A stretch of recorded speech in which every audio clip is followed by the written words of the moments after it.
Hello বন্ধুরা, good morning সবাইকে। চলে এসেছি আরও একটা নতুন মিনি ব্লগ নিয়ে। তো আজকে কিন্তু আমাদের পন্ডিচেরিতে ডে 2, বলতে পারো আজকেই লাস্ট দিন। তো আজকে আমাদের মর্নিং শো ছিল, তাই সবাই ঝটপট রেডি হয়ে পৌঁছে গেছিলাম আমরা আমাদের ভেন্যুতে। তারপরে গিয়ে ঝটপট কিন্তু রেডি হয়ে নিলাম। আর এই ইয়েলো ড্রেসটা পরে আমাকে কেমন লাগছে তোমরা কিন্তু অবশ্যই কমেন্ট করে জানিও।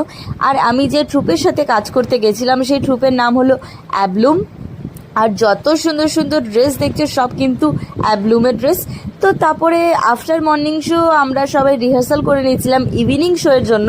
তারপরে ঝটপট লাঞ্চ করে নিলাম। আর ফালুদাটা দেখে লোভ সামলাতে পারছিলাম না বলে অনেকগুলো ফালুদাও খেয়ে নিয়েছিলাম। তারপর সবাই মিলে ভাবলাম একটু বিচের ধারে যাওয়া যাক। তারপরে ওখান থেকে বেরিয়ে অটো ভাড়া করে আমরা সবাই মিলে মজা করতে করতে কিন্তু পৌঁছে গেলাম বিচে। তো চলো গাইস, বাই, দেখা হচ্ছে নেক্সট পার্টে। টাটা।